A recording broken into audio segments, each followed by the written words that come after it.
will be to share in the another event. Therefore, now I invite Dr. Yayat, time as you know. Silakan Pak Yayat. Karena tadi tak bagi tahu kalau ada majlis lain yang akan okay, sila Pak Yayat, Dr. Yayat. Dr. Yayat, you can to share no, Pak Yayat. Dia ada majlis tak bagi tahu 10.30. Tolong di unmute itu Pak Yayatnya, dia supaya boleh cakap itu Pak ini. Pak Wiza, Okay. Pak Wiza, Ya. tandanya bisa pinjam nggak? Apa satu? Oh boleh, nanti saya bagi. Ini West Java ini. Pak Yayat itu, Pak Indah itu bagaimana dia boleh dengar kah? Dia kena talk sekarang. Dia lagi jalan tuh Pak Yayat. Tak dengar. Udah. Okay, Udah Pak, tinggal di Pak Yayatnya yang belum di unmute. Waduh, Pak Yayat, tolong lihat sini Pak, mute. Di unmute. Pak Yayat, oke. Pak Yayat, please unmute.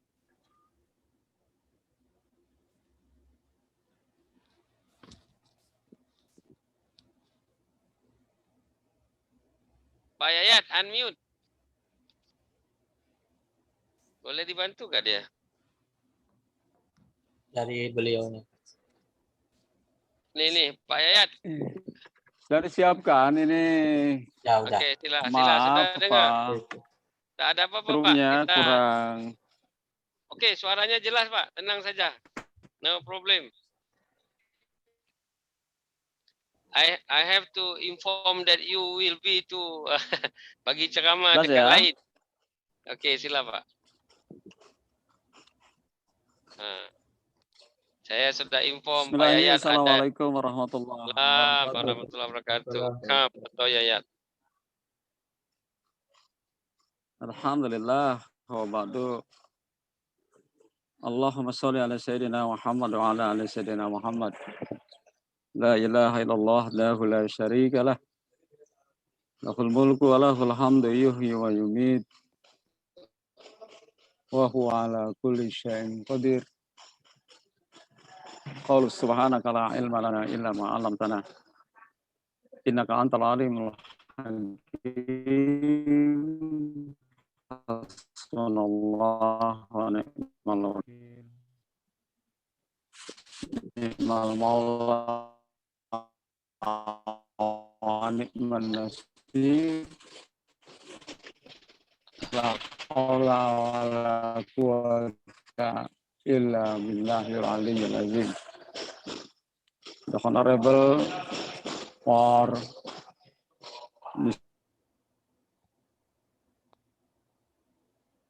Mr.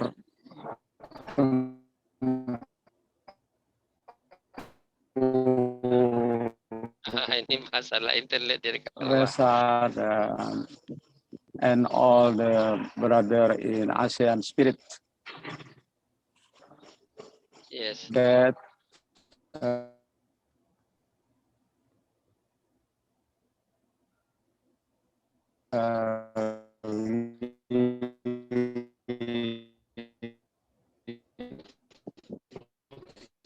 can meet Pak Yayat ada problem internet dekat luar. Webinar dynamic and potential musris in Malaysia. Terima kasih teman-teman dari I am from Indonesia. Share terdengarkah suara?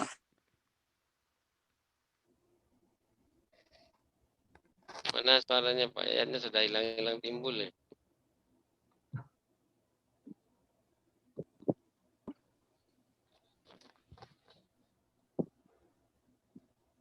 Pak Yayat suaranya sudah hilang ke?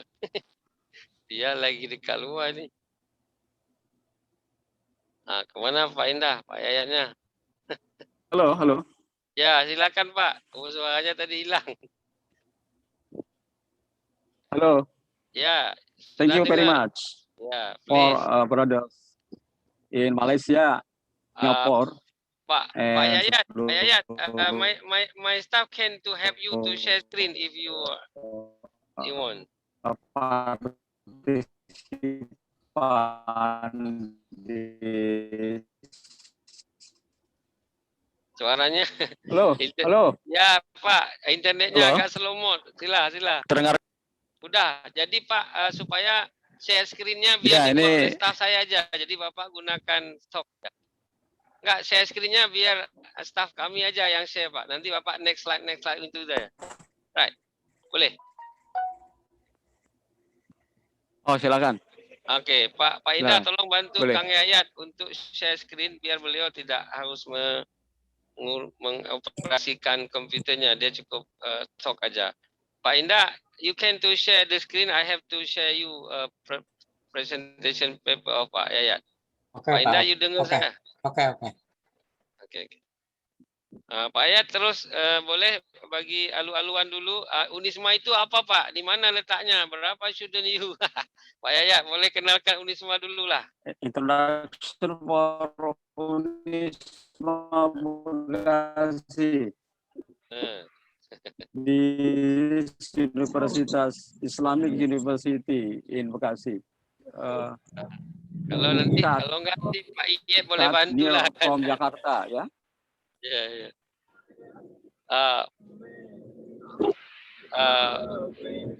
Okay, Pak Yayat, this one area is same with Prof Tengku in Bekasi area. Pak Yayat out of session, I think, because he will to be sharing ceramah in the masjid. Macamnya dia di luar, Pak. Actually, she have some one agenda today to other place. Pak, never mind. Because my staff will be to share the screen. Pak Indah, mana screennya? Ini dia. Pak Yayat, you can to look your screen just now. Kalau Pak Yayat merasa sukar nanti boleh 20 minit saja. Sila Pak Yayat. Pak Yayat, you can look your screen. Mana suara Pak Yayat nih? Pak Yayat itu screen-nya sudah ada. Pak Ira aja yang teranginnya itu bagaimana? Suaranya sudah tak ada lagi Pak. Bisa bantu Pak dari Unisma Pak Iyep. Macam dia kesulitan jaringan Pak Yayat di luar itu. Pak Iyep boleh bantu. I try call him, but he doesn't answer to me. So for me difficult to arrange for the slide. No slide shared by my staff, and then Mr. Yayat must be to explanation what is the meaning. Tapi dia punya suara sudah hilang ya Pak ya? Ya. Missing call. Oke, kalau gitu kita akan bertukar dulu kepada Dr. Rasman. Dr. Rasman from the Singapore. I think you can do presentation the second speaker just now. Because Mr. Yayat out of station. Jadi lebih parah lagi, tak pakai hujan tapi tak guna internetnya slowly. Okay, Dr. Rasman, can you show your presentation now? Sila.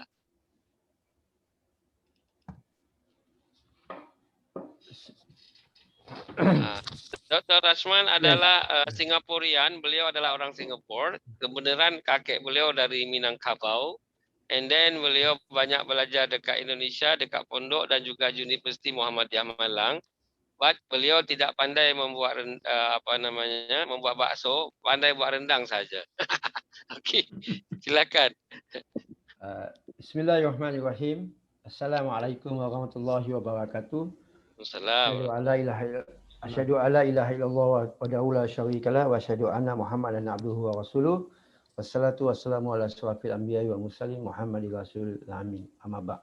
Alhamdulillah, puji syukur kepada Allah Subhanahu wa taala kita dapat bertemu pada pagi yang berbahagia ini di kelompok ASEAN ini, dan mudah-mudahan Allah Subhanahu wa taala memberkati semua, Terutama sekali saya mengucapkan terima kasih kepada Profesor Reza yang telah Ya. mengundang saya sebagai panelis pada hari ini, mewakili IRDA, Institut Ramlah Daeng Abdul Kadir. Dan saya mohon maaf, sepatutnya Presiden Daeng Puan Daeng Tawajuk untuk memberikan kata-kata haluan kerana beliau terkandas dalam perjalanan. Singapura hujan begitu lebat sekali jadi saya mohon maaf. InsyaAllah pada kesempatan yang diberikan kepada saya pada hari ini, saya ingin berkongsi pengalaman pada audiens semua tentang bagaimana Muslim Singapura dan bagaimana terjadinya perpisahan antara Singapura dan dan Malaysia, waktu itu Malaya. Izinkan saya memulaikan presentation ini. Ini adalah salah satu dari peta Singapura. Singapura adalah negara yang kecil, yang paling kecil sekali. Kalau kita lihat di di map dunia, Singapura tu seperti dot. Dot. Akhirnya begitu sangat kecil sekali. Itu dan luasnya pun tidak begitu besar, tidak besar. Kalau sekiranya teman-teman datang ke Singapura dalam wisata 2-3 jam aja dah boleh melalui semua daerah Singapura. Itu Singapura. Tapi alhamdulillah Singapura adalah negara yang termasuk negara maju, 10 negara maju dunia. Kedua, ini adalah map Singapura sekarang telah canggih. Jadi kalau teman-teman semua ke Singapura untuk menggunakan transportasi melalui MRT, melalui bas, melalui taksi atau apa semua, alhamdulillah semua punya sistem. Jadi pihak-pihak driver atau apa semua tidak boleh menipu. Semua sistem dia ada teratur dan berjalan mengikuti sesuai dengan apa yang berlaku di hukum di Singapura. Jadi kalau teman-teman ke Singapura jangan khawatir, tidak boleh sesat. Kalau nak tahu bertanya Pak Reza. Pak Reza dah banyak ke Singapura. Itu yang kedua. Seterusnya saya ingin mengenalkan di Singapura ada sebuah masjid namanya Masjid Sultan. Tempatnya di Kampung Gelam. Merupakan masjid pertama yang dibangunkan di republik ini. Jadi masjid inilah masjid yang paling tertua di Singapura. Masjid Istiqlalnya Indonesia. Yes, Istiqlal Indonesia kan. Istiqlal Indonesia. Struktur awal masjid ini dibangun sekitar 1826 oleh masyarakat Jawa dan kebanyakan pendagang awal di Singapura. Jadi masjid ini pada asalnya didirikan untuk menampung orang-orang yang di luar Singapura, seperti orang-orang Indonesia daripada Jawa, daripada Bugis, daripada Kalimantan yang mereka berdagang. Pasal apa, Arab Street ini pada asalnya pusat perdagangan, perdagangan antarabangsa.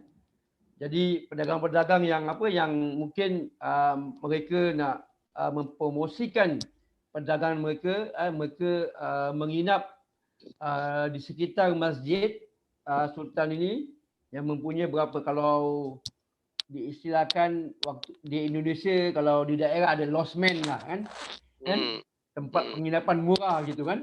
Betul. Jadi itu dia. Dan masjid ini penuh dengan sejarah, dan hari ini menjadi masjid yang yang kukuh, dan mempunyai fasilitas yang sangat canggih sekali kan. Dan banyak pengunjung-pengunjung dari luar negara pasti singgah masjid ini untuk melihat bagaimana kondisi dan situasi yang berada di masjid ini kan.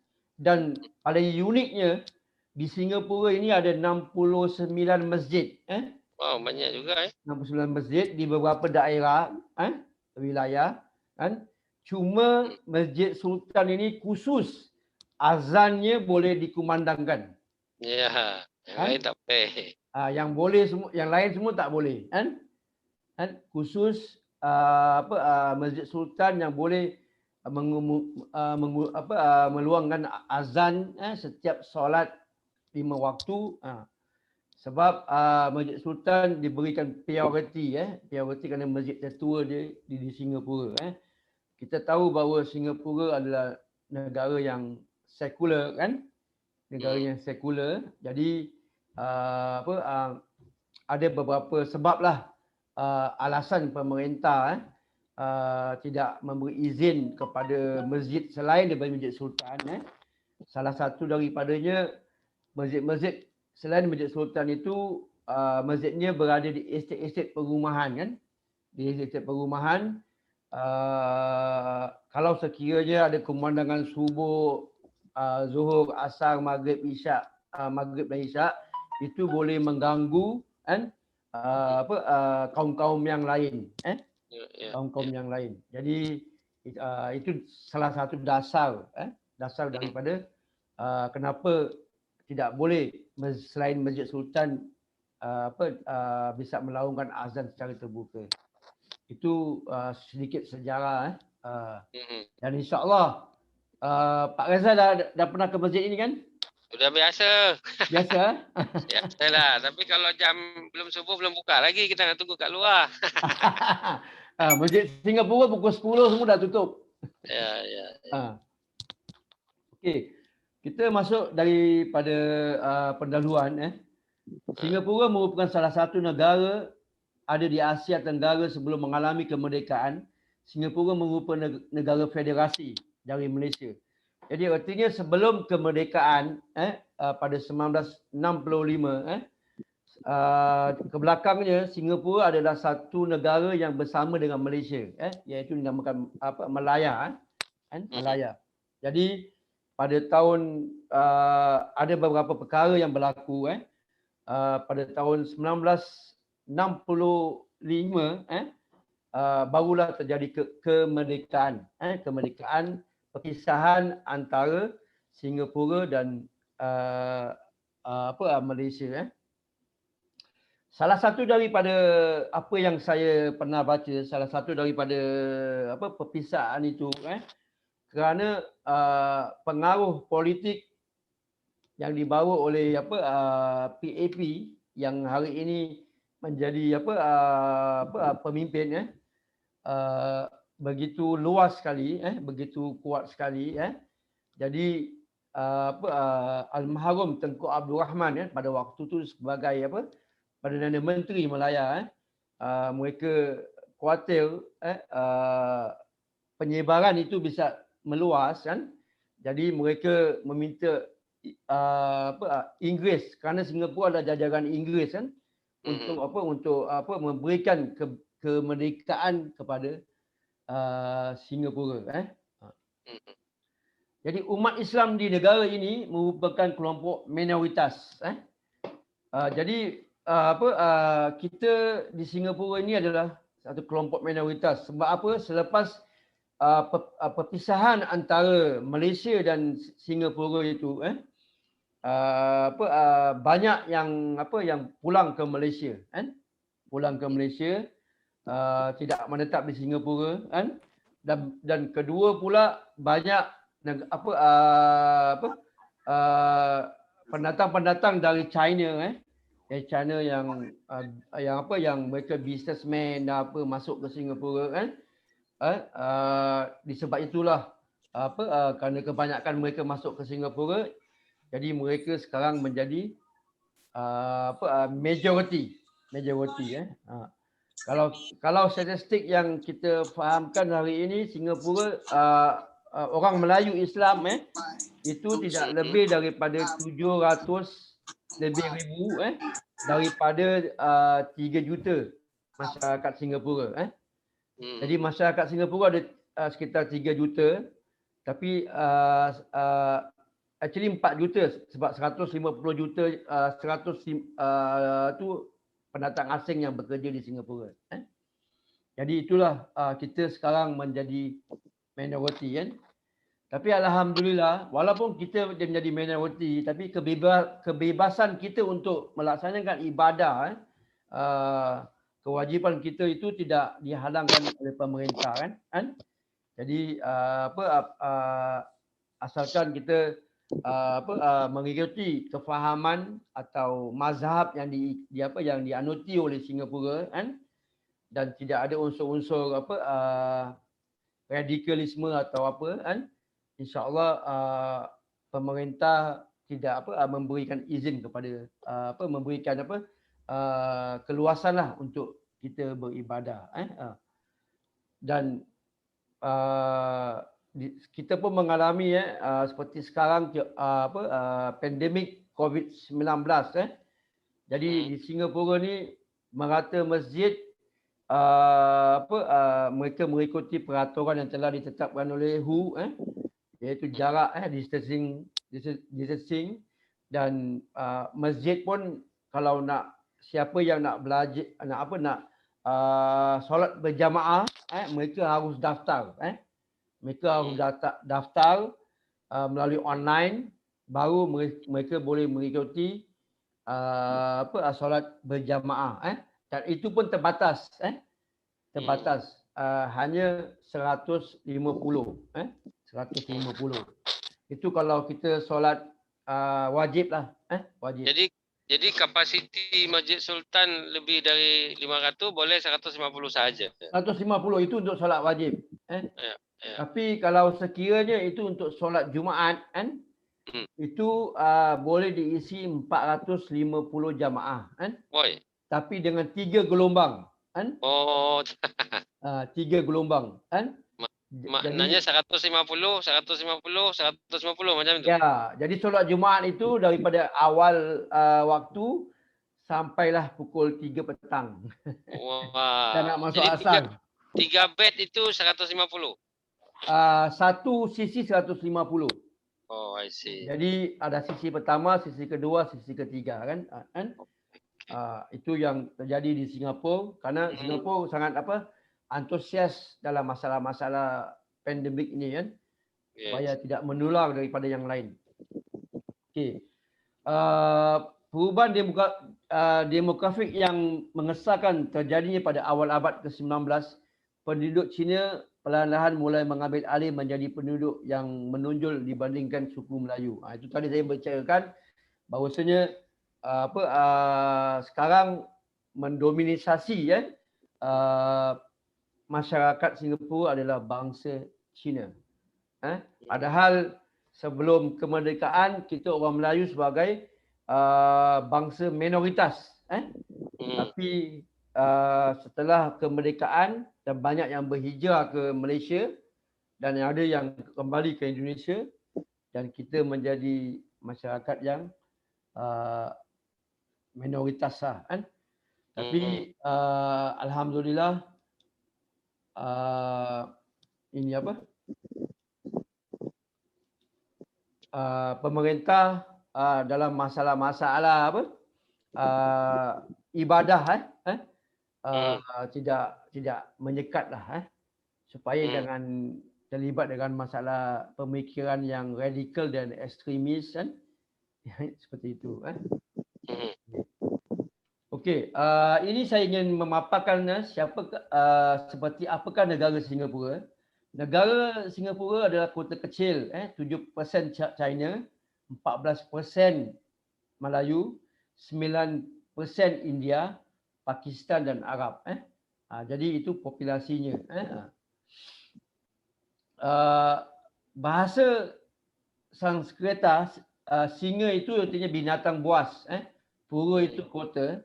Jadi dijadikan kota Singapura. Masyarakat kaya berfungsi sebagai transportasi utama dan offshore finance bagi ASEAN. Kita mengetahui bahawa di Singapura ni tidak ada resources. Tidak ada resources seperti di Indonesia yang begitu besar atau Malaysia. Boleh menanam bermacam-macam. Dan itu. Tapi Singapura tak ada. Tapi Singapura adalah pusat untuk mengolah. Mengolah daripada negara yang lain. Jadi contohnya kalau sekiranya negara-negara jiran yang ingin membuat sesuatu yang telah siap dipromosikan, hanya mengirimkan bahan dia kan, dan di Singapura lah yang akan mengolah menjadi suatu bahan yang mana ianya boleh masuk di pasaran. Jadi Singapura dia mempunyai teknologi yang sangat tinggi sekali. Baru-baru ini apa yang saya dapat informasi bahawasanya pemerintahan di Batam tu minta pemerintahan Singapura membantu segi perubatan perubatan tentang penyakit pandemik COVID-19 ini. Jadi alhamdulillah pemerintah Singapura telah menghantar beberapa alat kepada pemerintah Batam untuk membantu supaya dapat mengatasi masalah pandemik COVID. Itu yang sekarang terjadi. Okey. Cepat sikit je. Okey. Terus. Jadi ini adalah Singapura. Singapura merdeka. Singa nilai utama.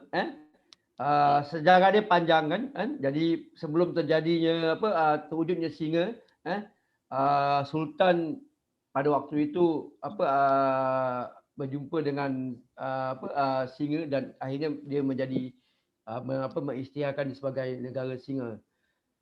Negara Kalau maju. orang Jakarta kata ni singa muncrat. Tapi ini berada di tengah-tengah kota. Marina Bay.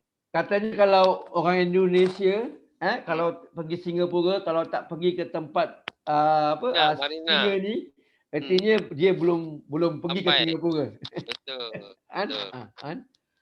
Betul Pak Dayak, betul Pak Reza? Betul.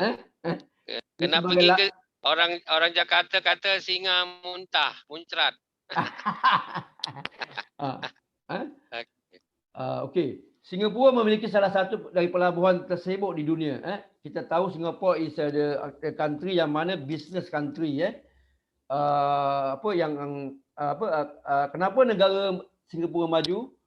Perdagangan interport bersama Hong Kong, Korea Selatan dan Taiwan. Singapura adalah salah satu mancan Asia. Kalau kita lihat tahun 80-an, Indonesia adalah mancan Asia kan?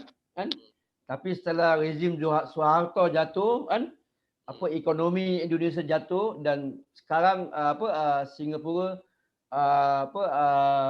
mengatasi sebagai ekonomi yang paling kuat di Asia inilah kan.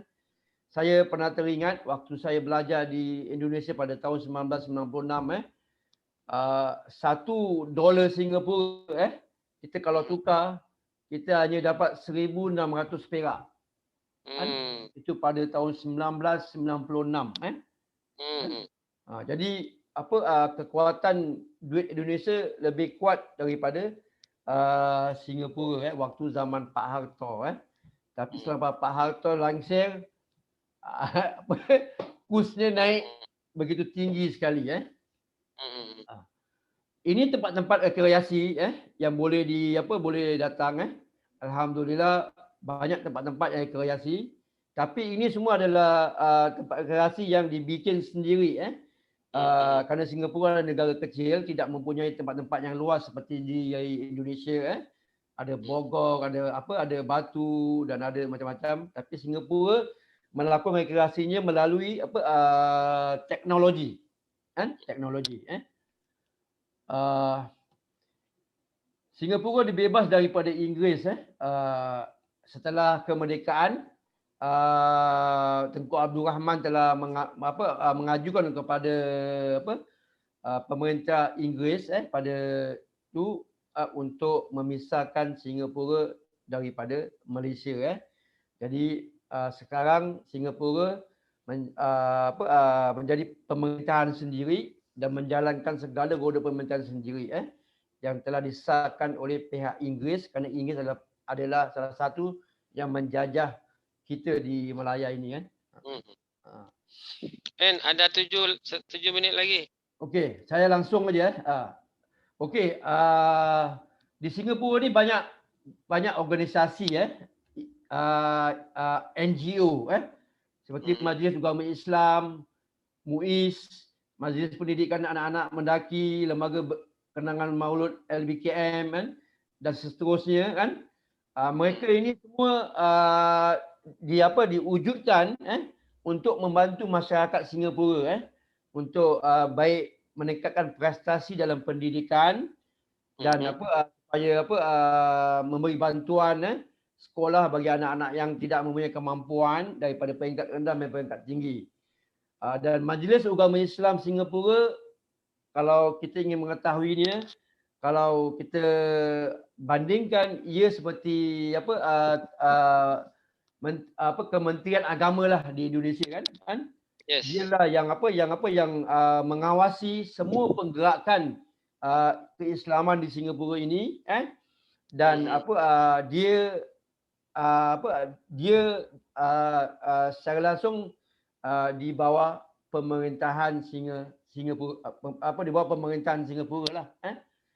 Jadi apa-apa pun kebijaksanaan yang dia ingin keluarkan, dia harus ada pengesahan daripada pihak pemerintah Singapura. Jadi dia termasuk di bawah pemerintahan Singapura juga. Seterusnya, kerana kuatnya perbezaan politik tahun 1965, Singapura memisahkan diri dari Malaysia dan menjadi negara republik yang merdeka dengan pemerintahan parlementer. Setelah 1 tahun merdeka, warga Muslim berhasil mengesahkan suatu undang-undang yang mengatur hukum personal dan keluarga Islam. Audiens sekalian, saya ingin menjelaskan. Jadi Singapura bersifat parlementer, iaitu Perdana Menteri mempunyai kekuasaan. Presiden hanya pengesahan saja. Kalau di Indonesia, presiden mempunyai kekuasaan untuk mengaturkan sesuatu kebijaksanaan. Tapi kalau di Singapura, yang mempunyai kewenangan, yang mempunyai kekuatan adalah Perdana Menteri bersama kabinetnya. Dan presiden hanya diberitahu apa-apa yang ingin disahkan. Jadi kalau dikatakan presiden ini ibarat ibarat hanya tanda tangan sajalah Simbol saja, tidak mempunyai kekuasaan apa-apa. Jadi itu yang berlaku di Singapura. Tapi alhamdulillah, setelah berapa tahun ini, Presiden Singapura adalah daripada orang Melayu, Madam Halimah Yacob, dan beliau pun adalah aktivis dan biasa menjadi menteri juga dan alhamdulillah beliau sangat kritis sekali kritis sekali dalam kalau disalurkan oleh Perdana Menteri, beliau sangat detail ingin mengetahui secara detail, barulah beliau mengesahkan. Okey, terakhir merah putih saya ingin menerangkan sedikit. Kenapa bendera boleh sama merah putih tambah bintang bulan saja? Singapura ni ada bintang 5 kerana menghargai Indonesia yang telah berjasa mencepatkan kemerdekaan mereka, maka Singapura terinspirasi mengambil dasar warna bendera kita, iaitu merah putih sebagai tanda bahawa mereka berada di tengah-tengah Indonesia. Jadi warna merah tersebut diartikan sebagai persaudaraan dan kesamaan segala manusia, sementara warna putihnya sebagai kesucian dan kebaikan. Bintang ditambah bintang 5, biji di pojok atas itu adalah mengadopsi dari Pancasila yang mempunyai 5 sila. Kerana waktu itu Singapura belum memiliki dasar atau falsafah negara. Setelah mereka kini telah mempunyai falsafah negara, kemudian erti bintang itu adalah demokrasi, keamanan, kemajuan, keadilan dan kesesamaan. Demokrasi is peace, progress, equality of justice. Bulan sabit, lambang bulan sabit itu adalah sebagai tanda bahawa Singapura sangat menghargai bahawa mereka hidup di tengah-tengah masyarakat yang mayoritas Muslim. Belakangan kemudian bulan sabit itu juga diertikan sebagai sebuah negara muda yang sangat maju. Jadi artinya peranan kemerdekaan Singapura dan bendera yang ada itu tidak terlepas daripada mengikuti Indonesia. Dan Indonesia pun salah satu memberikan banyak memberikan saran-saran. Jadi sebenarnya antara Singapura dan Indonesia itu sangat dekat sekali. Sangat dekat sekali. Eratan dia kerana dia itulah yang terjadi saat ini. Okey. Ini salah satu daripada tempat Masjid Sultan. Bukti Islam di Singapura masih wujud. Okey, sekian, terima kasih Pak Reza. Wow, baru saya tahu ini bendera merah putih kenapa sama ni rupanya. Ada histori di balik bendera. Okay? Yes. Jadi macam ada udang di balik bakwan, macam tu kan? Okay, you punya screen boleh close sikit. Okay, ladies and gentlemen, Pak Yayat tadi sudah disclaimer kalau dia tidak berada di dalam keadaan yang okey. Oleh kerana itu, Cik Tahir, kita akan melanjutkan question answer ya. Karena Dr. Yayat sudah bagi dia punya PPT. Mungkin Pak Indah boleh you share sekejap tak ya Pak Yayat punya presentation power tu. Okey, kita lihat Pak Yayat tadi nak share perkara ni. Ini ada dynamic of potential Muslim Malaysia, Indonesia and Singapore. Next slide. Pak Indah, apa isi daripada slide-nya Pak Yayat? Sebenarnya interesting. Saya dah dibagi sejak kemarin oleh dia sudah siap betul ya. Changing potentiality action Islam rahmatan lil alamin. Alright. Next slide. Dia ingin menggambarkan sebenarnya satu potensial Indonesia. Jadi kalau tadi Dr. Rasman menggambarkan semacam dot aja. Ini botolnya, botol. tadi dot saja. Okey. Terus next slide. Ini dia nak menjelaskan tadi Muslim potential in Indonesia. Mungkin masa hadapan saya akan jemput lagi Pak Yayat untuk menjelaskan perkara ni. Karena dia ada jemputan ceramah kat masjid hari Minggu biasalah. Okey. Terus next slide Pak Indah, apa isinya? Slide berikutnya, the future of challenger. Menarik ini sebagai satu tantangan masa hadapan. Terus apa lagi? Macamnya ada 2 slide lagi. Kalau tak salah saya lah. Indonesia history potentiality. Okey. Terus apa lagi? Ini dia nak gambar social intelligence lah. Jadi masalah sesuatu bermula daripada Allah semualah. Okey, slide next. Okey. The essence of civilization. Okey, ini dia panjang nak cerita sebenarnya ni. Okey, next slide. Wow, ini academician betul ni ya. Macam dalam kelas ada. Okey, nanti join dengan kelasnya Dr. Rasman bolehlah kita jemput dari Unisam sekali ya Dr. Tahir ya. Biar Dr. Yayat boleh share dia punya good PPT. Okey.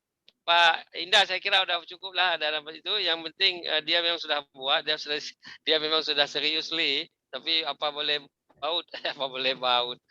buat karena dia sudah ada jemputan lain dan itu dia tak bagi tahu dekat saya. Kalau dia bagi tahu awal saya kena bagi dia first time. Tapi karena saya menghormati sangat Profesor Astri yang sudah jauh-jauh. Okey. Ini the question.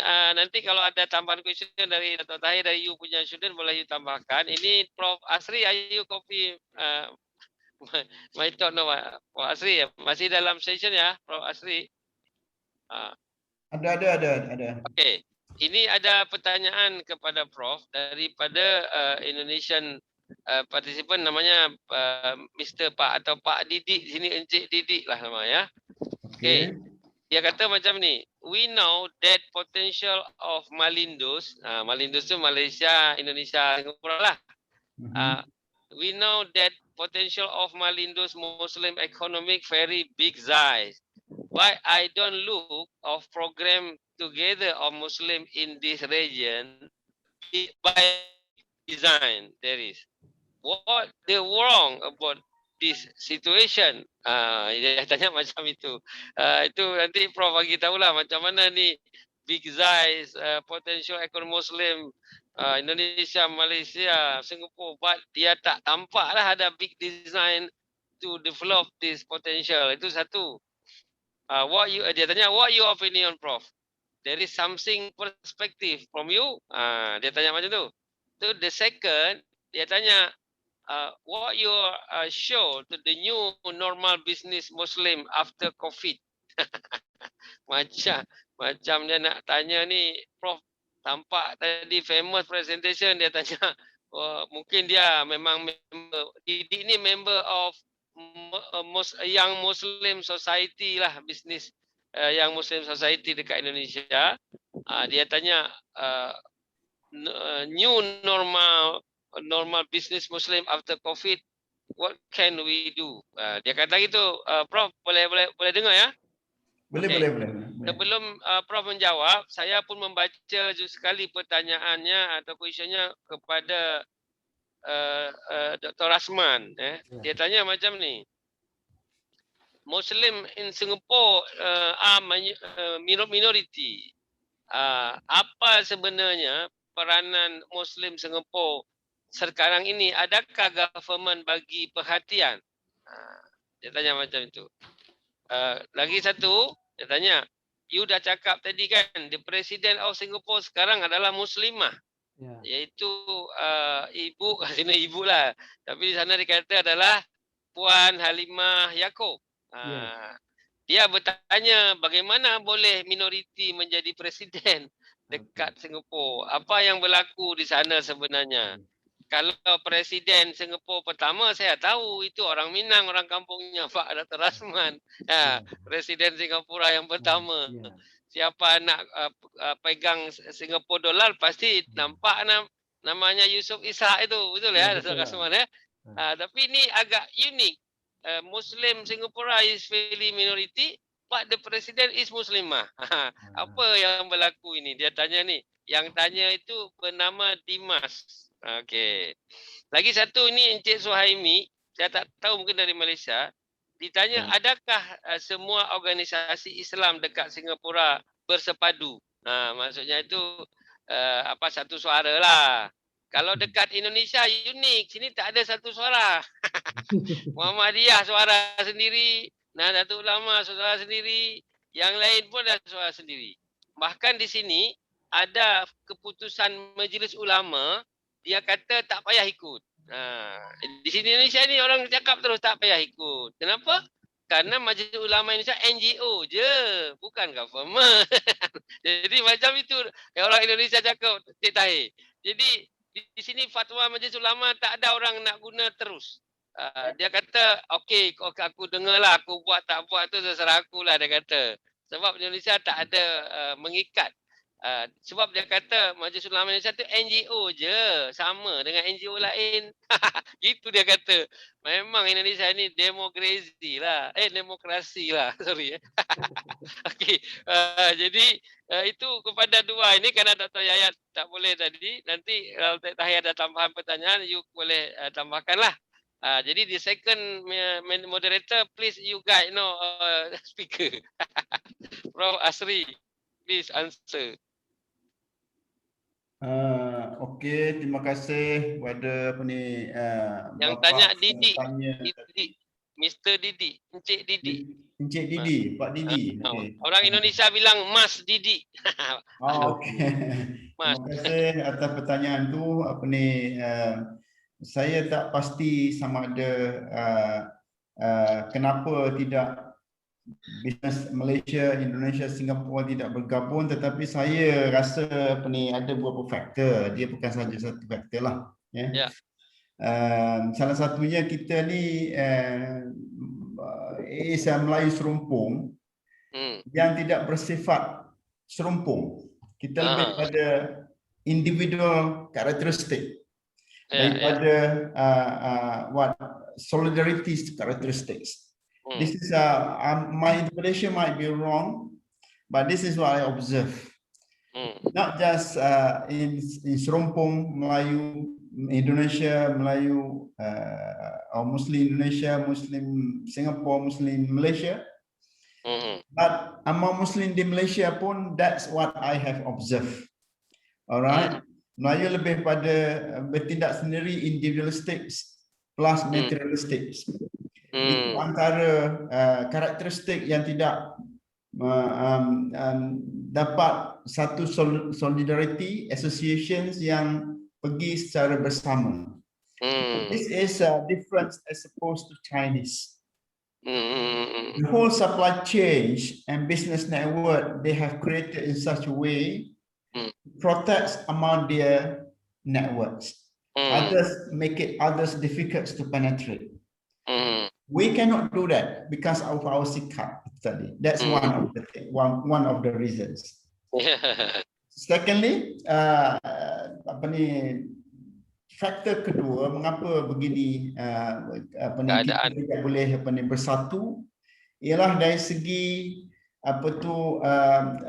tak ada strong characters leaders among Muslim business yang boleh membawa ketiga-tiga Malindo tadi bersatu. Yes. Tidak ada a good business leader who can unite and move forward together. Itu they are good business like the likes of Syed Mokhtar yang ada consortiums of companies. Corporations tadi. If they are moving forward with the ASEAN and Muslim neighbors, they should unite together with Muslim business partners from Singapore, from Indonesia, and work closely in terms of supply chain networks where they can to start off with. But this has not been the case. Perhaps another factor ialah the urge toward Malindo itu tidak nampak. Malindos, ujungnya ada S Singapore. Malindos, Malindos. Sorry Pak, saya pun baru. Saya pun ini istilah baru. Istilah baru. Saya ingatkan Malindo airline tu, flight itu. Tambah S sikit. Itu ada S. So saya pun baru dapat word di Malindos. Kalau what the proponents of the Malindos ini diketengahkan over and over. Dari semasa ke semasa, saya rasa mungkin ada kesedaran yang tinggi untuk Malaysian, Indonesian, Singaporean businessmen, businesswomen to come together and work together toward the betterment of the Muslims. Kan? Ini tak ada. Itu tak ada sense of belongings to Malindo itu sendiri. Yes, sense of belonging. So mungkin apa yang Dr. Taufik buat ini bagus as a starting point. Saya Mr. Reza, Pak Taufik sudah balik tadi. Oh, Taufik sudah balik. Okey. Saya Pak Reza. Okey, Dr. Reza as a starting point moving toward these directions. If we can have it so much better. Yes. Okey, saya agak tiga faktor tu lah. Ada faktor-faktor lain, saya tak mau dominate sesi ni, mungkin ada yang lain. Saya nak balik kepada soalan kedua. Kepada Pak Mas tadi. Tentang industri apa yang dikira winning industries dalam konteks COVID-19 sekarang. Betul, tidak semua industry, not all industries, not all business are moving in the sunrise because a lot of industry getting into the sunset. Kan? Macam apa ni, travel and tourism, hospitality, automotive, cinema and films, logistics, kan, restaurants, luxury goods, life sport, real estate, oil and gas. Semua ni dah because of COVID ni has been badly affected. Tetapi ada juga industri-industri yang kita boleh apa ni move on with the supports of digitalizations. Okay, apa industri itu? Industri itu termasuklah apa ni kita panggil gig economy. Apa itu gig economy? Gig economy ni ialah apa ni, satu industri atau bisnes yang tidak perlu payroll, tetapi bergerak on the basis of the current needs. Dan kita ada macam dekat Malaysia ni kita ada Foodpanda, kita ada Grab, kita ada apa nama a few others operators. Saya beli dekat Indonesia ada Gadget, apa dia? Saya tak ingat nama tu. Yang apa ni, itu adalah no payroll. This is a big business. Big business. And in fact di Malaysia ramai manager hotel yang kena retrench, tak dapat kerja, jadi apa ni drivers of this Grab to earn living. So we have to be accommodative in that sense. Otherwise apa ni, we cannot survive. This is perhaps temporary but could be longer.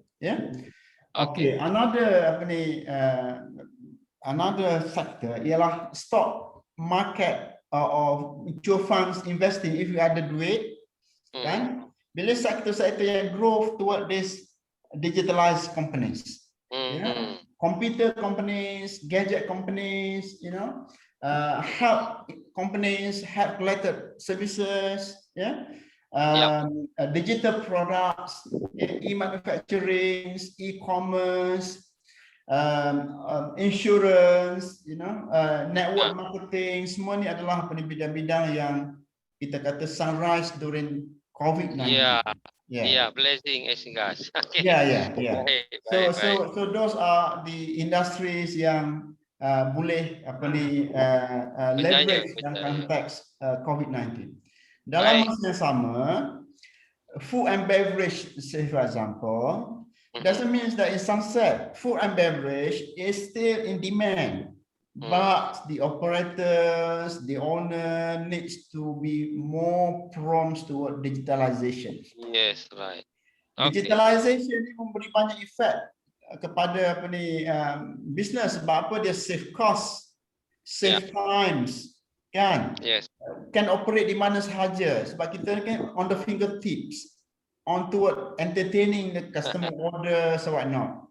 So kelebihannya bukan sahaja dalam konteks apa ni cash management tu, tetapi procurement kita boleh buat online, inventory kita boleh buat online, accounting and taxation boleh digitalize, apalagi marketing, kan, marketing social media sekarang ni, macam apa ni Instagram, Facebook, Twitter, TikTok, kan, you name it, social media marketing today. Alright, e-post, contactless payments, all this, boleh membantu banyak. Sekarang ni kat Malaysia, saya believe Indonesia dan Singapura banyak support programs yang dibuat untuk membantu micro, small and medium enterprise. Baik. Jadi apa ni, gunalah apa ni peluang funding dengan grants tu, jangan bayar sendiri untuk dapatkan digitalized business tu. Baik, Prof. Terima kasih. Thank you, Prof. Dahulu memang ada satu upaya dulu dari almarhum B.J. Habibie, Datuk Seri Anwar dengan Wan Ghazali Abbas, Wan Ghazali Kasim dulu daripada Singapura. Mereka pernah buat The Serantau Business Council, tapi lepas itu Datuk Anwar pun sudah tidak berjaya lagi dengan tu mati. Ini pun The Serantau Business Council pun sudah tak boleh digunakan. Okey, sebelum kita lanjutkan kepada Dr. Rasman akan menjawab question, ini saya ucapkan selamat dari datang tadi Bapak Syarifuddin Zuhri ya dari Asosiasi Cikgu seluruh Indonesia daripada Cawangan Banten. Ya, Pak Zuhri ini adalah pengurusi Pak Syarifuddin Zuhri ini adalah pengurusi Persatuan Guru Republik Indonesia dari Provinsi Banten. Okey, selamat bergabung ya Pak. Okey. Ini saya lihat Pak Rektor, Pak Agung masih join ke? Boleh Pak Agung boleh sharing sikit bagaimana you sudah setahun di Malaysia ini, maksudnya di Kuala Lumpur, itu perkara kerjasama Muslim Business Potential ni macam mana pandangan Bapak Rektor ini? Karena beliau ini pun sebagai penasihat Gubernur Aceh ingat saya tu dalam ekonomi ni. Pak Agung boleh sharing 2 minit? Ada ke Pak Agung? Kalau Pak Agung tak, saya minta kawannya Pak Agung daripada Abulia Tama. Saya tampak ada tadi kawan kita Pak Istafan. Ya, Pak Istafan daripada Abulia Tama Community. Ada ke Pak Istafan masih in the station, Pak Istafan? Ada. Assalamualaikum Pak. Waalaikumsalam. Silakan Pak Istafan, bagaimana Bapak melihat potensi ekonomi Muslim Malindos ini sebaiknya dibuat supaya boleh kita berjaya lah dalam kerjasama ini. Silakan Pak dalam 1-2 minit. Ya, baik, terima kasih Prof. Mungkin hemat kami sebelumnya Assalamualaikum warahmatullahi wabarakatuh. Perkenalkan diri saya Istafan Najmi. Ini dari kampus Abulia Tama Aceh. Ya. Lecturer daripada Universiti Abulia Tama Aceh. Aceh. Ya. Terima kasih kesempatan yang sudah diberikan.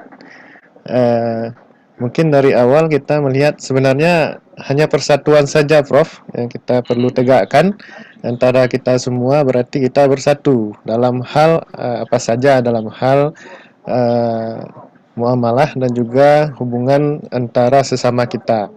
Mungkin dari beberapa negara ini kita harus buat konsep, artinya satu hal yang perlu kita perhatikan, ketika kita bersatu kita kuat. Nah, ini mungkin ada hal-hal yang perlu kita perkuat antar negara, itu saja mungkin dari kami.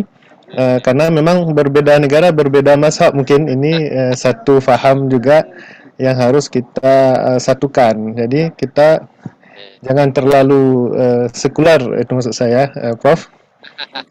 Jadi kita harus meninjau kembali hal-hal yang berkaitan dengan agama yang benar-benar kita cintai ini. Mungkin demikian, Prof. Terima kasih. Orang Aceh berkata itu selalu jangan jauh dari agama. Ya, okey, goodlah ya. Kerana ini satu-satunya provinsi dekat Indonesia yang berlaku syariat Islam. Okey. Jadi harus bersatu dia kata. Jadi Cik Tahir itu bersatu itu harus dengan berjuang juga. Jadi ramai-ramai bilang berjuang, betul, Prof.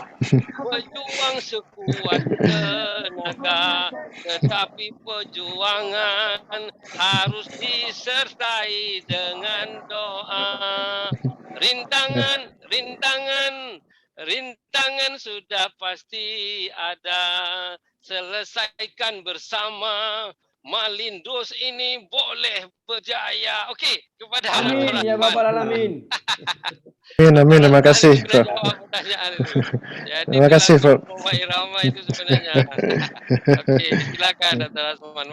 Terima kasih. Assalamualaikum. Waalaikumsalam. Silakan Dr. Rasman, Singaporean Muslim person daripada grandfather orang Minangkabau. Okey. Bismillahirrahmanirrahim. Terima kasih Profesor Reza. Pertama sekali saya ingin mendaki tentang Melayu minoritas di Singapura ini. Tadi saya telah menjelaskan kenapa terjadinya minoritas kan di Singapura ini. Disebabkan setelah kemerdekaan, penghijrahan orang-orang Melayu ke Malaysia dan begitu juga penghijrahan orang-orang Indonesia yang berada di Singapura kembali kepada Indonesia, dan pemasukan orang-orang negara daripada China yang begitu besar sekali dan begitu mudah sekali oleh pemerintah Singapura, dan disebab itulah mereka menjadi majoritas. Tapi walaupun kita berada dalam minoritas, tapi alhamdulillah pemerintah Singapura tidak menghalang-halangi kita dalam melaksanakan ibadah. Ibadah artinya ibadah ritual kan? Ritual seperti solat, puasa, zakat, apa itu tidak ada masalah lah kan? Dan kebetulan kita pun ada satu dikhususkan dalam kementerian yang mengambil tahu tentang ehwal masyarakat Islam di Singapura. Iaitu kalau sekarang dikatakan Encik Zulkifli Massagus. Beliau lah yang mengaturkan apa-apa semualah kan. Dan dia pun daripada parti pemerintahan di Singapura kan.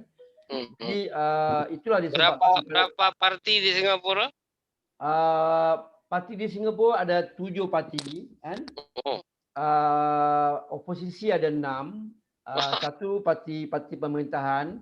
Tapi alhamdulillah parti oposisi yang sangat mendominasi sekarang kan iaitu Workers' Party kan. Kalau dulu mereka dalam parlimen ada 2 atau 3 kerusi kan. Sekarang mereka sudah mempunyai 12 kerusi di parlimen. Kan? Jadi sudah begitulah Pak Reza kan. Sejarah selalu membuktikan kebetulan Singapura diperintah oleh Parti Tindakan Rakyat 56 tahun insya-Allah 9 Ogos ini umurnya 56 tahun kan. Kalau kita mengambil ibrah daripada Malaysia Parti UMNO jatuh selama 60 tahun Jadi dalam sejarah parti yang lama pemerintahan itu lama kelamaan mereka pun akan jatuh jugalah. Kan? Mungkin kebijaksanaan mereka yang tidak begitu fair atau memuaskan kan. Tapi sekarang alhamdulillah parti opposition yang sekarang mempunyai kekuatan juga 12 orang. Tapi insya-Allah nanti ke depan saya rasa ada peningkatan lah. Jadi itu tentang masalah kita minoriti di Singapura. Jadi dia tanya ini karena Muslim minoriti, apakah dia mendapat attention dari government? Apakah yang you maksud yang minoriti itu sebagai pembangkang itu atau macam mana? Bukan. Yang minoriti itu Singapura ni masyarakat Melayu kan. Artinya kalau sekiranya mereka mendapat fasiliti fasiliti mereka orang Melayu. Mereka ingin sekolah nasional kan. Itu dah ada perjanjian kalau orang Melayu sekolah nasional pembayarannya lebih murah kan. Itu waktu zaman kemerdekaan dah ada artinya dia tanya betapapun minoriti, apakah government Singapura membagi perhatian kepada Muslim atau tidak? Itu dia tanya. Sebenarnya pemerintah Singapura memang ada bagi kemudahan tapi isinya tarik ulur. Tarik ulur lah. Jadi tidak sepenuhnya kan. Jadi kayak macam main yoyo lah. Main yoyo. Jadi dalam perspektif kalau itu ada keuntungan pemerintah, dia membantu. Tapi kalau sekiranya tidak ada untung pemerintahan, mereka stagnan. Tidak. Satu lagi dia ada yang tanya, apakah dekat Singapura ada diaturkan kelahiran, family planning, tak boleh lahir anak 2? Sekarang akta itu telah dihapuskan kan? Oh, boleh. Sekarang boleh berapa banyak boleh asal ada kemampuan. Tapi selalunya orang yang banyak melahirkan anak aja orang Melayu kita Kalau orang Cina mereka tidak begitu berminat anak banyak Maksudnya banyak anak dari ibu satu kan? Yes, ibu satu. Bukan ibu 2, 3. Okey. Dia tanya bagaimana boleh presiden muslimah sementara minoriti? Sebenarnya pembicaraan ini adalah masalah politikal politik Jadi setelah tahun 2017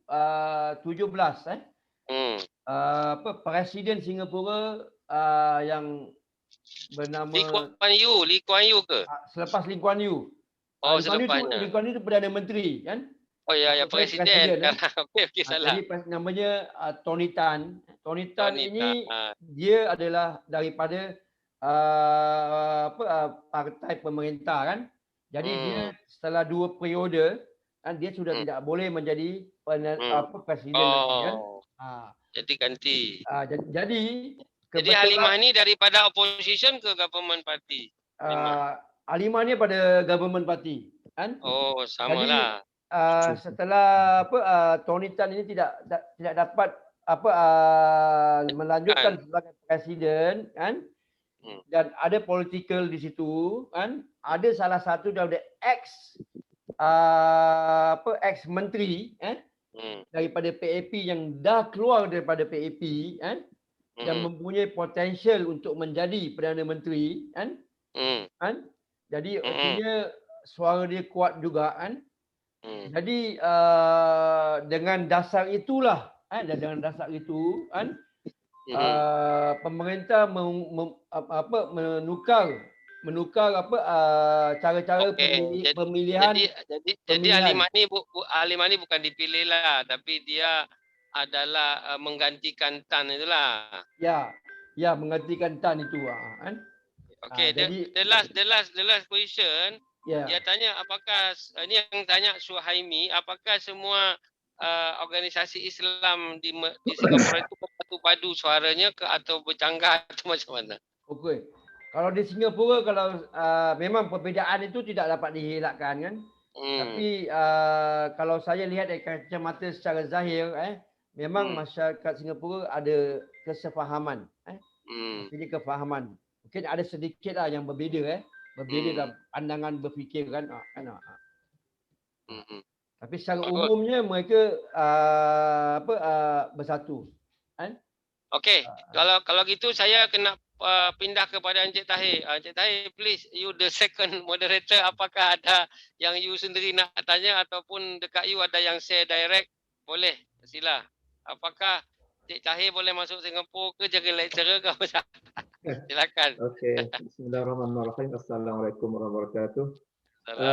Alhamdulillah saya cakap Melayu cakap Jadi spirit of independence ataupun semangat kemerdekaan alhamdulillah dah capai. Jadi saya buat rumusan sikit kat sini. Kemungkinan kita hidup dalam dunia ni kita kena ada 3 aspek yang penting, iaitu politik, ekonomi, sosial. Tiga-tiga ni biar independent, biar merdeka. Yang kita merdeka adalah kemungkinan dapat merdeka daripada penjajah, tetapi kemungkinan politik kita masih tak merdeka. Ekonomi macam Prof. Dr. Asri tadi masih tak merdeka, dan sosial kemungkinan tidak merdeka sepenuhnya seperti Indonesia berbelah bagi. Itu adalah satu daripada kelemahan umat Islam pada hari ini. Lebih-lebih lagi apabila tipe COVID-19 pandemic crisis make us radical, and some of us we fall down, and then because we are not go back to Allah Taala, kita tak kembali kepada Allah Taala. Sedangkan COVID adalah makhluk Allah Taala, dan COVID ini dia yang paling takut sekali bukan vaksin, tapi COVID ini dia paling freak dan takut, dan dia tak lawan, iaitu Tuhan dia, iaitu Allah Taala. Jadi COVID dia tak takut vaksin, dia tak takut WHO, dia tak takut kepada kalau Malaysia PKP ni. Tapi dia paling takut iaitu kepada Allah Taala. Kerana Allah Taala adalah jadi Tuhan dia yang ciptakan COVID-19 yang kita ada ini. Jadi untuk kita kembali kepada suasana spirit of independence ataupun kemerdekaan, kita mesti kembali diri kita dulu kepada Tuhan kita iaitu Allah Taala, dan Allah Taala akan tanya kita, iaitu di antaranya di mana kita dapat harta. Yang Prof. Dr. Asri tadi bagi tahu, kita kena ada halal, sumber halal, bisnes halal, dan di end of product kita kena halal. Baru kita makan halal. Apa kita makan halal? insya-Allah daging-daging kita yang akan jadi halal dan jauh daripada api neraka insya-Allah. Itulah spirit independen walaupun kita kata kita dah merdeka, kemungkinan di Malaysia 65 tahun. 60 apa? 65 kot, tak ingat. Ya, Dia 57. Tahun 1957 dia merdeka. 64. 64 tahun di Malaysia, di Indonesia 76 tahun. Tapi kemungkinan generasi demi generasi kita tak dapat nak independen ataupun nak lepas daripada cengkaman. Nama dia balik. Dia balik panggil penjajah dia balik, tapi dia tinggal kesan yang masih ada lagi dalam tubuh generasi kita dan kita sendiri, iaitu sekarang ni kita kena cepat balik-balik kepada Allah Ta'ala. Semoga kita dapat independen yang sebenarnya daripada panggil penjajah kita itu. Itulah sikit banyak pada saya. Kita kena independen otak kita. Iya, independen. InsyaAllah. Okey. Saya kena dengar Assalamualaikum sikit dari Encik Irwandi IAIN Aceh. Tapi sebelumnya kita kena dengar satu lagu perjuangan biar bersemangat sikit. Pak Indah, are you ready ke share perjuangan dengan doa tu? Pak Indah, jawab dulu. Ya, boleh Pak. tak? Ya, boleh. Sekarang boleh? Boleh. Ini masalahnya kita kena perjuangan tanpa doa, kata lahir tu tak ada lah. Jadi kena ada doa, berjuang dulu baru sekuat tenaga baru boleh. Okey, jadi kita kena dengar. Dan Bapak Irwandi Nasir nanti dari IAIN siap-siap sharing sikit ya. Tapi lepas perjuangan ni kan, kita dengar dulu perjuangan ni supaya adakah dengan doa. Cik Tahir bilang 3 perkara tadi, kena halal. Ni dia kita dengar.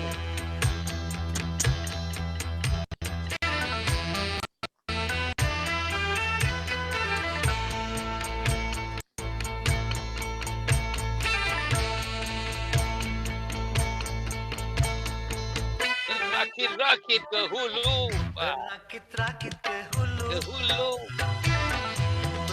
berenang ke tepian, sakit dahulu, susah dahulu, bersenang-senang, pahit rasanya empedu, manis rasanya gula, sakit dahulu, susah dahulu, berbahagia.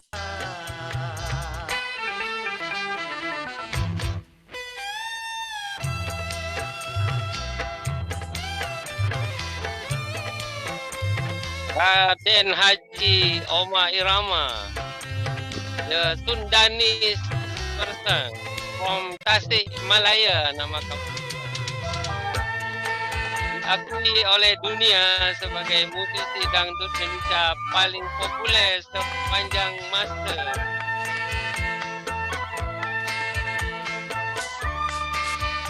Selain sebagai musisi, dia juga ustaz.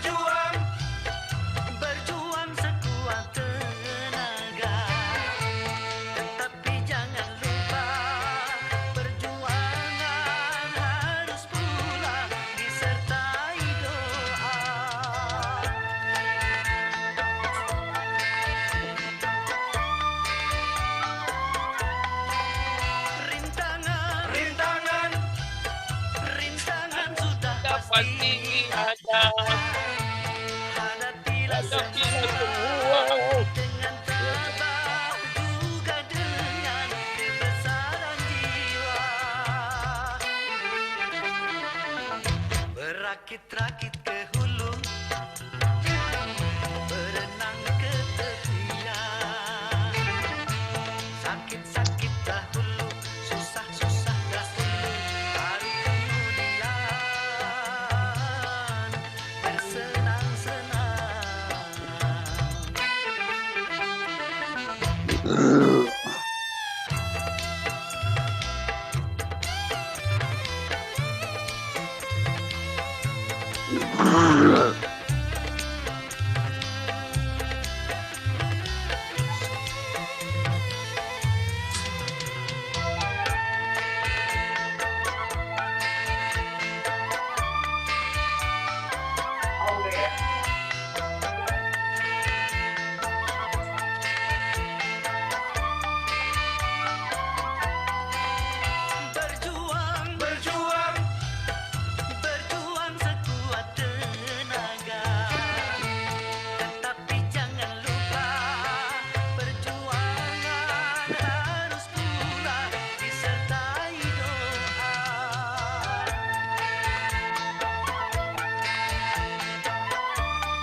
Pahit rasanya empedu, manis rasanya gula. Sakit-sakit dahulu, susah-susah dahulu, baru kemudian berbahagia. Yes, sakit-sakit dahulu berjuang. Ini perbezaannya international share lecture dengan international conference. Jadi kita ada entertainment sikit lah. Dikatanya edutainment. Kalau conference tu tak boleh apa nak cakap semua formal. Ini kita share lecture je. Jadi saya pun dalam kelas biasa berdendang dengan student ni supaya boleh membagikan apa dia sebut personality development. Ini semua isinya nasihat kan. Okey, kita dengar sekejap 1-2 minit dari Bapa apa tadi dari Bandar Aceh. Silakan. IAIN. Thank you. Terima kasih Prof. Sahrul Rizal. Assalamualaikum warahmatullahi wabarakatuh. Warahmatullahi. Alhamdulillah, I am Irwandi Nasir. I'm from State Islamic Institutes of Bukit Tinggi, or we call Sumatera IIM Barat. Bukit Tinggi. Sorry, okey. Bukan Sumatera Aceh, Rendang. West Sumatera. Rendang. West Salam Sumatera. rendang. Rendang. Salam Pak rendang. Asman. Ya. Sama juga saya pun orang Bukit Tinggi. Oh, ya. Pak Rasman Irda. So, Ah, boleh yang saya ini- panggil Mama ini, Mama. Kalau Mama. orang sekampung panggil Mama ya, Prof. Reza. Ya, ya. Bapak saya orang sulit air. Masya Allah, Solo sulit air. Jadi Sulit air beliau banyak ni orang tahu. kakeknya dari Sulit Air, tapi dia warga negara Singapura. Karena Iya, itu sekarang dia tak sulit lagi air, tapi sulit yang COVID sekarang. Iya, iya. Masya Allah. Sila. Prof, Yes. ya pertama ya, the first I say thank you very much, Welcome. especially for Sahrul Reza who has invited me to join this Right. Udah, amazing udah. meeting. Udah. Alhamdulillah, Udah. pertemuan yang luar biasa ini. Yes. Saya sudah simak tadi beberapa explanation. I have listened to some explanation before from the former speakers. But I would like to share with all speakers and also participants here. It is a reflection of our condition, especially in Asia, Indonesia, Malaysia, and Singapore. It is about the existence of Muslim society. Saya tadi kesimpulan kita lebih fokus pada eksistensi Muslim society. Barusan Encik Tahir bahas ada 3 aspek ya, Cik ya. There are 3 aspects: politics, education, and economics. Ini menarik untuk kita pertajam, untuk kita we focus on discussion these aspects. Kita akan buat satu tentang itu, education, politik, and economic. Nanti Bapak kami jemput speaker. Sekarang teruskan sikit lagi. Oke, ya. Jadi, so these aspects, politics, education, and economics, we can see in the perspective of dakwah. Oke. Tiga aspek ini saya pikir kita boleh lihat dalam perspektif dakwah. Misalnya dalam pengalaman Indonesia politik, semenjak era reformasi menjamur partai Islam, terakhir sekarang ada partai seperti PKS, P3 ada. Tadi partai Roma Irama mau ada tapi tak jadi idaman. Jadi tak jadi. Iya. Jadi kasus di Indonesia dalam politik ini terutama berkenaan demokrasi kalau Profesor udah sampai demokrasi mendekati demokrasi. Ada di Muslim Indonesia terpecah kepada 2 perspektif memandang demokrasi ini. Pertama, demokrasi is kufur sistem kafir. Ya, harus diganti, tidak bisa sesuai. Tidak boleh sesuai. Kemudian perspektif yang kedua memandang demokrasi is a way. Ya, it is halal way. Dia sebuah cara halal untuk bisa jadi sarana. It is a tool. Ya, all Muslims can participate. Nah, ini kondisi hari ini. Jadi ada yang memandang politik itu dari perspektif dakwah. Ya, kita harus memanfaatkan demokrasi ini. Kemudian Siasah, education. siasah. Siasah. Ya, siasah. Ya. Kemudian tadi ada Encik Tahir bilang menarik juga masalah education. Ini juga perlu dipandang, jelas dipandang dalam perspektif dakwah. Jadi sampai nanti berdirinya perguruan tinggi Islam, kita tak boleh lepas dari ini dakwah, amar ma'ruf nahi munkar. Kalau Terakhir gitu tadi juga saya ada kena economics. create ini bersama Datuk Tahir, kena ada satu event, saya buat title seperti mana cakapan daripada Pak Irwandi. Ya, boleh Pak? Boleh kita buat Pak? Iya. Boleh. Iya. Terakhir persoalan economics. Ya, kalau kita pandang persoalan economics ini sebagai sebuah perspektif dakwah, di Indonesia sudah mulai ada Bank Islam misalnya sampai kepada halal products, dan insya Allah kalau ini kita pandang dari perspektif dakwah, kita boleh terus berjuang membangun kesadaran masyarakat akan pentingnya politik, akan pentingnya pendidikan, akan pentingnya ekonomi, dan bisa jadi nanti pentingnya produk-produk halal itu. So my conclusion is we must see dakwah in the broad perspective. Kita harus lihat dakwah itu dalam perspektif yang lebih luas. Jadi semuanya dalam lingkup dakwah. Itu aja Prof. Sarul Reza dan luar biasa ini the hidden speaker ni luar biasa. Jadi Encik Tahir daripada Pak Irwandi, oleh kerana itu akan melahirkan satu webinar baru tentang economic, politik and education perspective in Muslim ASEAN. Okay, good. Prof Asri, boleh bagi closing remark Prof 1-2 minit sebelum kita berakhir, nanti kita mau mendengar lagi berakit-rakit ke hulu lagi. Okay, Prof Asri, silakan you closing remark.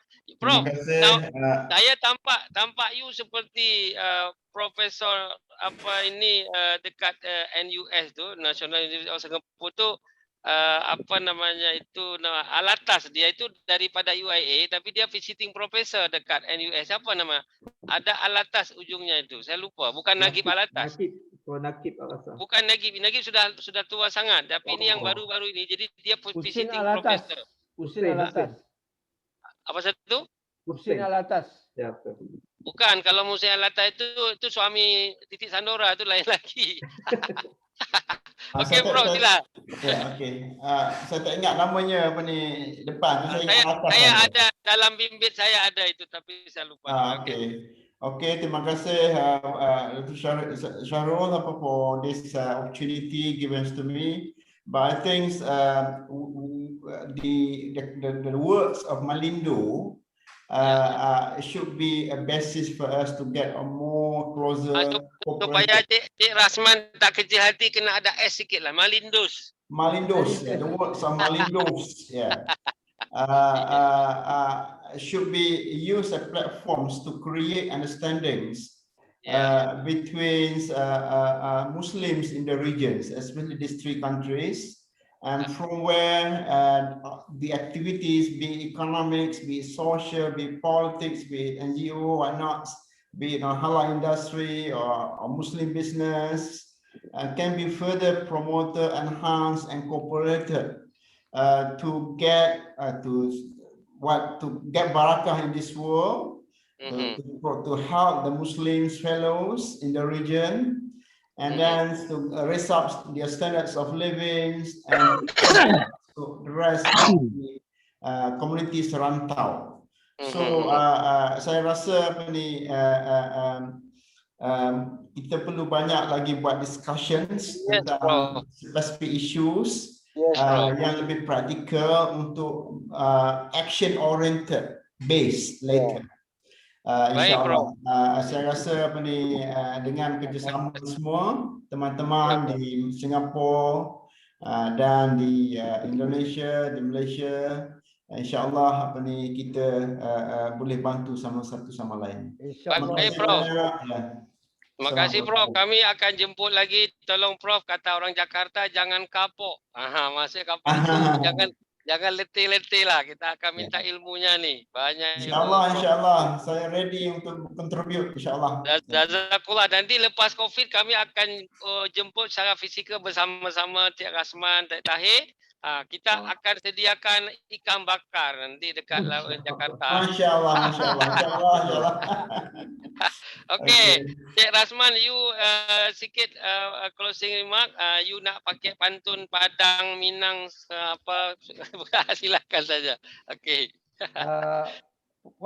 Pantun saya memang tidak hafal kan? Tak apa-apa, tak apa-apa. Cuma saya merasakan forum ini sangat baik sekali Familiarship. untuk pertama sekali untuk mengingatkan ukhuwah Islamiyah kita sebagai satu rumpun kan, Yes. dan untuk membagi ilmu dan pengalaman supaya kita mempunyai wawasan yang lebih luas kan, dan meningkatkan ilmu pengetahuan kita tentang dunia global hari ini kan, yang wajib bagi setiap para akademik mengetahuinya kan.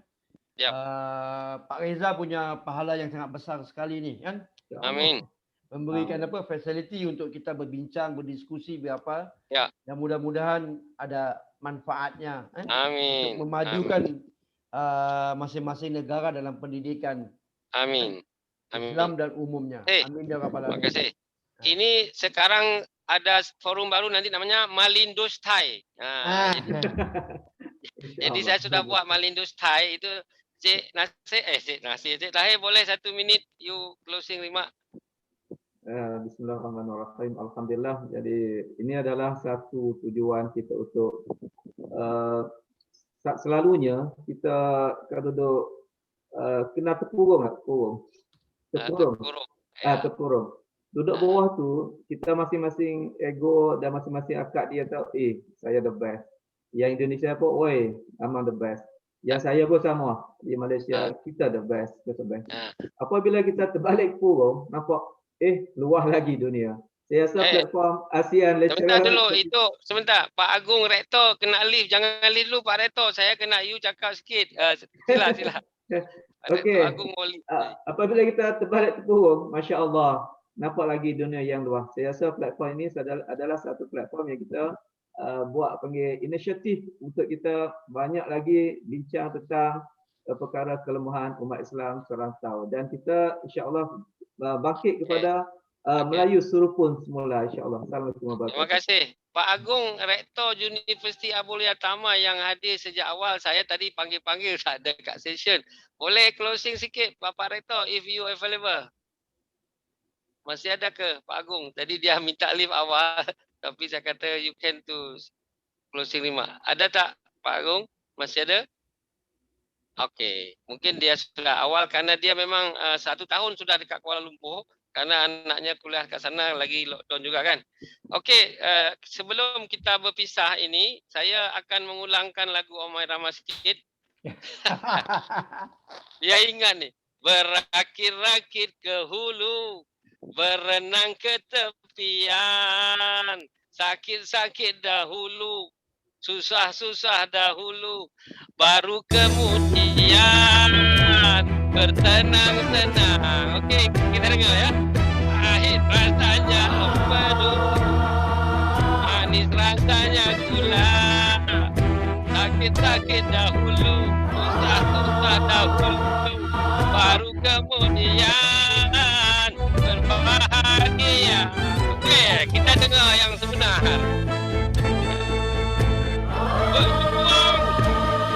Berjuang sekuat tenaga, tetapi jangan lupa perjuangan harus pula disertai doa. Kita dengar.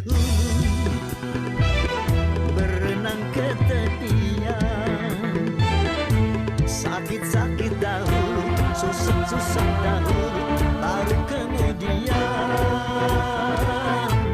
bersenang-senang. Ini sesi mereka latihan baku. Pahit rasanya empedu, manis rasanya gula, sakit-sakit dahulu, susah-susah dahulu, baru kemudian berbahagia.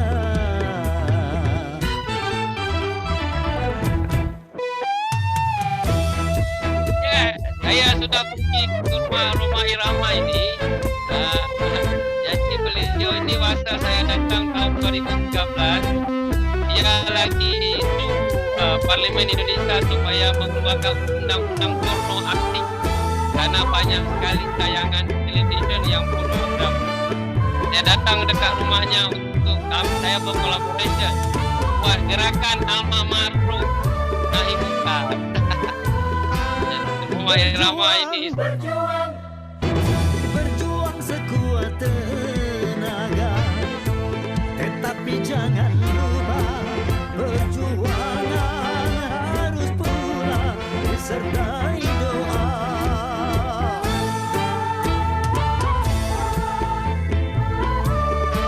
Semua pemain musiknya sudah dibawa haji semua oleh dia. Rintangan sudah pasti ada, hadapilah semua dengan tabah, juga dengan kebesaran jiwa. Berakit-rakit ke hulu, berenang ke tepian. Sakit-sakit dahulu, susah-susah dahulu, baru kemudian bersenang-senang. Oke. Wah, naik delman pergi ke kota. Jangan lupa membeli alpukat. Demikian presentasi kita. Semoga bisa bermanfaat.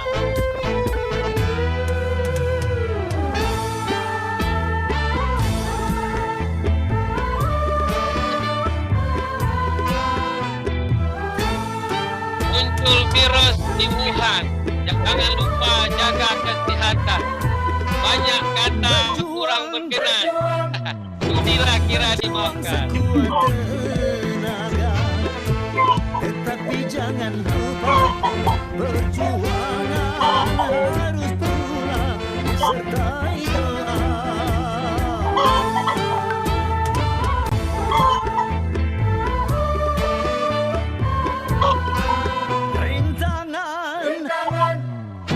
Rintangan sudah pasti ada, hadapilah semua dengan tabah, juga dengan kebesaran jiwa.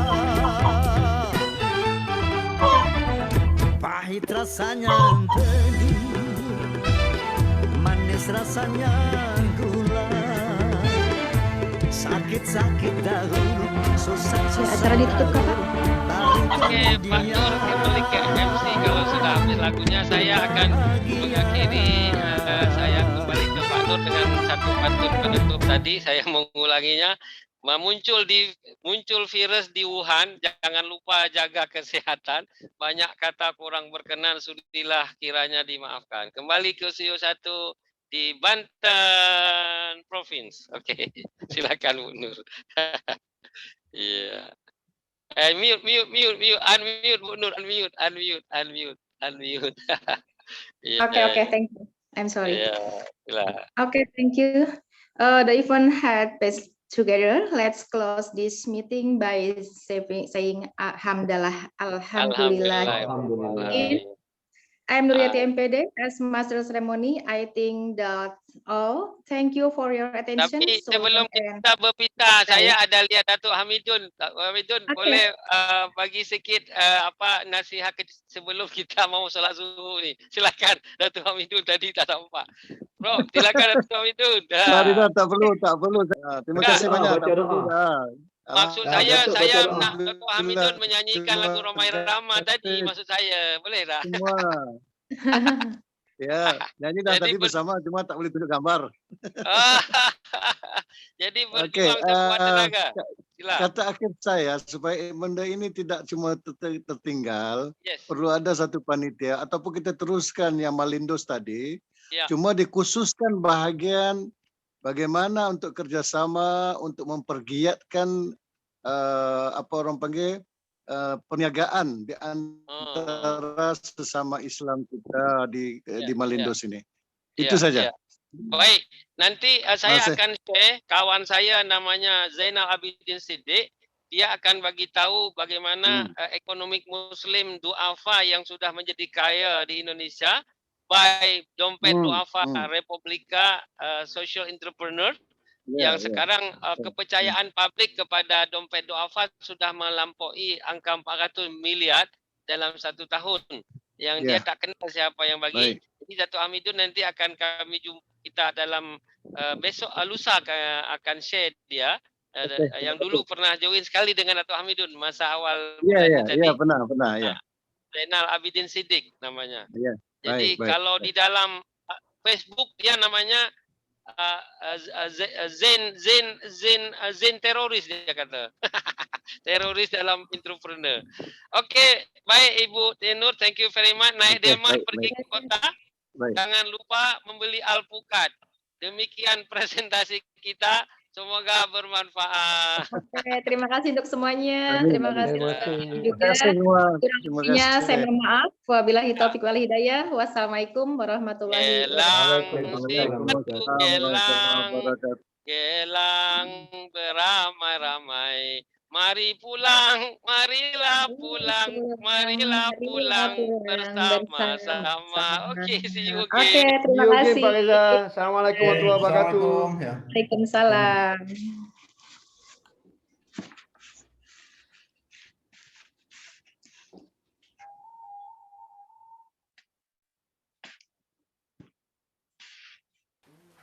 Cameras rolling. Get yourself ready. Stand by sound. Roll music.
Cameras rolling.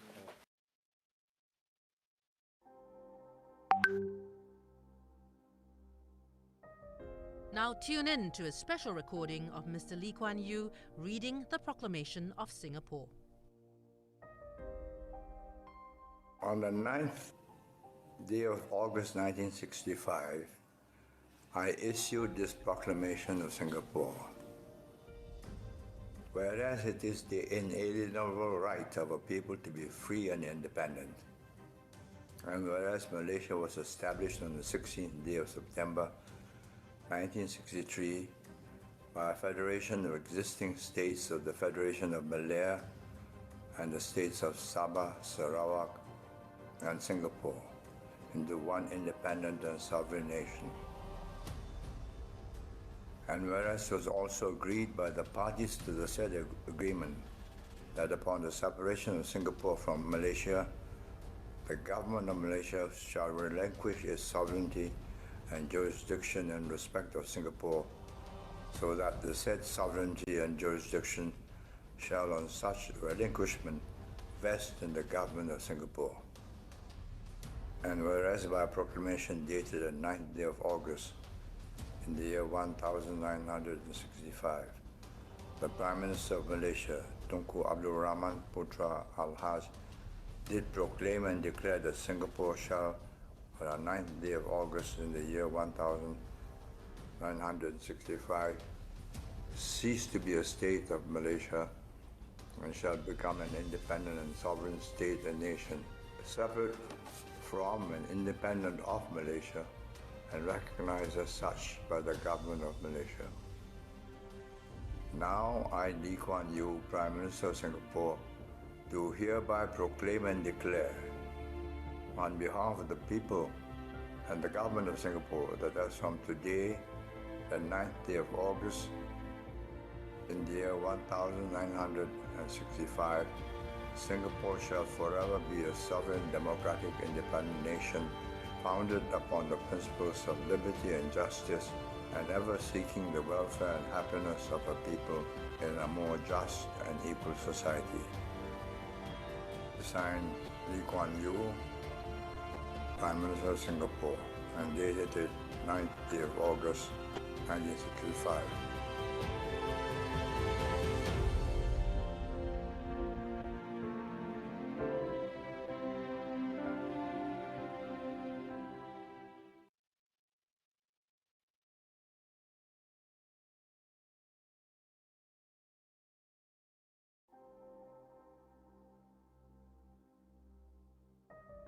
Now tune in to a special recording of Mr. Lee Kuan Yew reading the Proclamation. Proklamasi. Kami, bangsa Indonesia, dengan ini menyatakan kemerdekaan Indonesia. Hal-hal yang mengenai pemindahan kekuasaan dan lain-lain diselenggarakan dengan cara saksama dan dalam tempo yang sesingkat-singkatnya. Jakarta, 17 Agustus 1945, atas nama bangsa Indonesia, Soekarno, Hatta.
sinar